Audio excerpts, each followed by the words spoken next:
Di video kali ini kita akan membahas Step N, tapi tidak tentang bagaimana caranya menggunakan platform Step N sampai mendapatkan rewardnya, sampai mendapatkan penghasilannya. Di video kali ini tuh kita lebih membahas bagaimana sih kira-kira potensi Step N ke depannya untuk kita-kita yang mau megang token Step N. Kita akan bahas itu sekarang.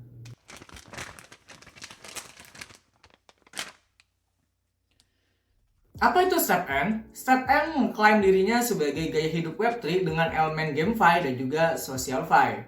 Teman-teman pasti udah nggak asing lagi dengan GameFi. Dengan GameFi, kita bisa mendapatkan penghasilan dengan cara sambil bermain game. Sedikit berbeda menurut saya dengan Play to Earn, dimana kalau Play to Earn itu lebih memfokuskan ke arah gamenya, kemudian kita bisa mendapatkan penghasilan. Kalau GameFi itu menurut saya lebih mengutamakan ke sisi finance-nya daripada gamenya.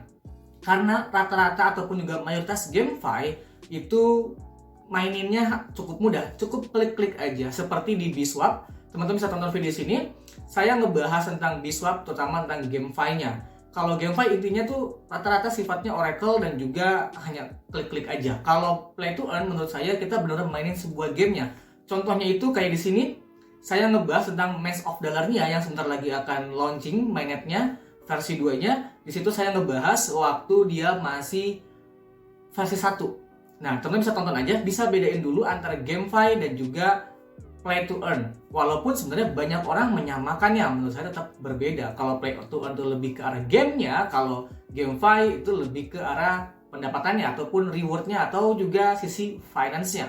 Nah, kalau Step N ini, dia mencoba menggunakan konsep baru yang dinamakan Move to Earn. Walaupun dia bukan pelopor di sektor ini, di Move to Earn, dia tetap termasuk kripto ataupun proyek yang menggunakan konsep baru yaitu Move to Earn. Di mana intinya dia mengajak orang untuk bergerak. Ketika dia sudah bergerak, dia akan mendapatkan reward ataupun juga penghasilan dari situ. Ada 4 tujuan utama kenapa Step N menggunakan teknologi blockchain. Yang pertama itu agar user dapat mendapatkan reward. Yang kedua, agar user dapat mencetak NFT. Yang ketiga itu agar ada sistem tokenomic. Dan yang keempat, agar dapat memanfaatkan efek jaringan. Apa efek jaringannya? Yaitu membawa jutaan orang ke dalam Web3. Dari 4 yang saya sebutin tadi, salah satunya ada NFT. Menurut saya, NFT inilah yang membuat Step N seperti sebuah game. NFT Sneakers ini yang harus kita miliki supaya kita bisa mendapatkan penghasilan dari platform Step N ini. Mungkin juga setelah saya ngomong gitu, banyak dari teman-teman yang mengatakan, belum apa-apa udah ngeluarin duit, belum apa-apa udah ngeluarin uang. Sama aja ini mah kayak konsep Play to Earn pada umumnya, cuman ganti konsep aja menjadi Move to Earn. Tapi, tunggu dulu, NFT Sneakers di Step N ini sebenarnya punya banyak kelebihan. Salah satunya itu ada yang namanya sistem sewa. Jadi kalau kita nggak punya uang untuk beli NFT Sneakers-nya, kita bisa menyewa NFT Sneakers milik orang lain. Kita membayarnya dengan cara bagi hasil. Sistem bagi hasilnya itu 70-30, di mana penyewa itu dapat 70%, kemudian pemilik aslinya yang menyewakan dapat 30%. Jadi, siapapun bisa masuk ke platform Step N tanpa mengeluarkan modal. Buat mereka-mereka yang punya modal, mereka-mereka yang punya uang untuk bisa beli NFT Sneakers-nya, itu bisa mendapatkan passive income. Jadi ini sebenarnya menguntungkan bagi siapapun yang menginginkan gaya hidup sehat dan juga mendapatkan penghasilan tambahan. Emang berapa sih kira-kira yang kita dapatkan dari platform Step N ini? Sejujurnya, saya pribadi belum pernah nyobain karena saya juga memang jarang banget ada kesempatan ataupun ada waktu untuk bisa melakukan aktivitas lari seperti itu. Kedepan saya mungkin akan mencobanya. Tapi dari hasil riset saya, itu ada beberapa orang Indonesia yang menggunakan platform Step N. Salah satunya itu ada yang menggunakan selama 10 menit, kemudian dia mendapatkan reward sekitar 450.000. Tentunya itu tuh sebenarnya rewardnya itu bisa dibilang berfluktuatif ya, nggak selalu sama. Karena saya juga belum bisa mengkonfirmasi apakah dia menggunakan sistem Oracle atau belum. Tapi kalau kita lihat dari mediumnya, di situ dikatakan bahwa Step N itu mengharapkan setiap orang akan mendapatkan $50-500 per harinya dari menggunakan platform Step N. Itu besar loh, oke? Itu sekitar 710.000 sampai 7.100.000 per hari jika kurs rupiahnya 14.200. Ya kalau 700.000 per hari sebulan udah berapa cuy gitu kan, itu besar. Tapi menurut saya itu wajar dan masuk akal karena orang Indonesia juga ada yang mengatakan dia 10 menit 450.000. Kalau ada teman-teman nonton video ini udah pernah nyobain juga, tolong tulis di kolom komentar pengalamannya tentang menggunakan platform Step N ini. Di Step N itu ada 2 token. Yang pertama token GST dan juga token GMT.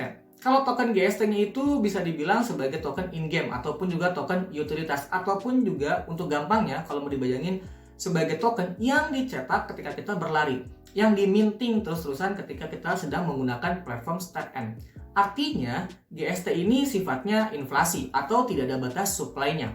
Karena gimana mau pakai batas supply ketika ada orang menggunakannya dia dicetak, itu kan tidak bisa dibayangkan ada berapa banyak yang dicetak. Kemudian untuk token GMT-nya itu sebagai token tata kelola atau token utama dari platform StepN ini. Seperti yang tadi sudah saya katakan, token GST itu tidak memiliki batasan supply, berbeda dengan token GMT yang memiliki batasan supply sebanyak 6 miliar token.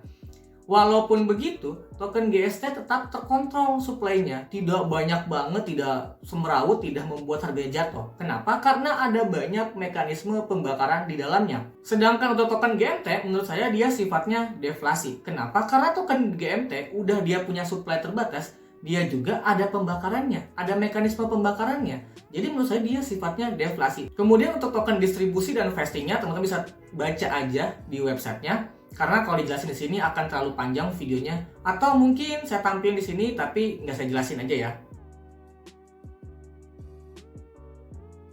Sekarang pertanyaannya, kenapa StepN ini banyak yang bilang menarik, banyak yang bilang berpotensi, sampai token GMT-nya juga listing di Binance.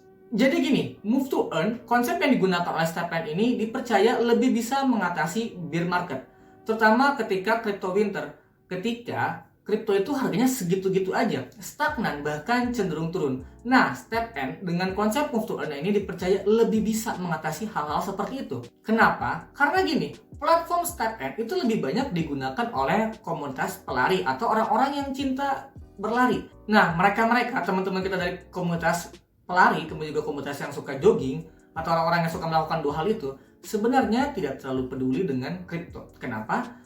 Karena sebelum crypto hype itu, mereka sudah melakukan aktivitas berlari. Mereka sudah suka jogging. Bahkan ketika sebelum ada crypto, mungkin mereka sudah menyukai aktivitas jogging. Sudah menyukai aktivitas lari. Jadi secara langsung saudara mereka tidak peduli dengan harga token GMT maupun GST-nya. Mereka tetap melakukan aktivitasnya. Mereka tetap berlari, tetap berjogging. Dan mereka tetap mendapatkan penghasilan. Dan StepN tetap memberikan reward kepada mereka-mereka yang menggunakan platformnya. Kenapa StepN tetap bisa memberikan reward kepada mereka yang menggunakan platformnya? Karena pendapatan StepN itu didapat dari teks yang terjadi dalam aplikasinya seperti perdagangan NFT, minting sneaker, penyewaan sepatu, dan lain sebagainya. Ketika ada yang menggunakan platform StepN, ketika ada orang yang melakukan trading NFT, kemudian juga minting sneakers, kemudian juga penyewaan sepatu, StepN tetap mendapatkan pendapatan. Karena StepN tetap mendapatkan pendapatan, StepN tetap mampu membayar penggunanya. Pada intinya, StepN tetap mendapatkan pendapatan selama penggunanya tetap menggunakan platformnya, tetap melakukan aktivitas di dalamnya. Karena hal itulah StepN mengklaim dirinya mereka itu lebih kuat dibanding konsep-konsep lain, sekalipun dalam keadaan bear market ataupun juga crypto winter. Berarti kalau kayak gitu, pertanyaan selanjutnya itu kira-kira seberapa besar sih user dari StepN ini? Di artikel yang mereka tulis di Medium-nya, StepN mengutip dari salah satu jurnal penelitian bahwa pada studi 2015 menunjukkan dari semua populasi di US, 15% populasinya menggunakan aplikasi untuk melacak aktivitas kebugaran mereka, yang mana itu setara dengan 51 juta orang. Dari artikel lain yang mereka tulis juga, itu diperkirakan ada sekitar 400 juta pelari yang menggunakan aplikasi mobile untuk melacak data kesehatan mereka. Jadi, menurut saya, pangsa pasar dari StepN ini memang cukup besar. Hal itu juga yang saya rasa membuat StepN itu mengklaim dirinya mampu ataupun kuat ketika kondisi pasar sedang bear market. Selama masih ada yang tetap menggunakan aplikasinya, walaupun sedang bear market, mereka tetap menguntungkan. Nah, itu dari sisi menariknya, sampai bisa dikatakan kenapa StepN ini sebenarnya cukup berpotensi untuk jangka waktu yang agak panjang. Tapi bagaimana dari sisi resikonya? Ada nggak sih kira-kira resiko dari StepN ini? Satu hal tentang pendapatan StepN ini cukup mengganggu pikiran saya sebenarnya. Gini, mereka mengatakan selama masih ada yang menggunakan aplikasinya ataupun platform StepN ini, StepN akan tetap menghasilkan keuntungan karena mayoritas keuntungan StepN itu didapat dari aktivitas usernya di dalam platform tersebut. Tetapi buat saya kondisi ini kurang aja gitu loh. Nggak tahu kenapa buat saya ini kurang.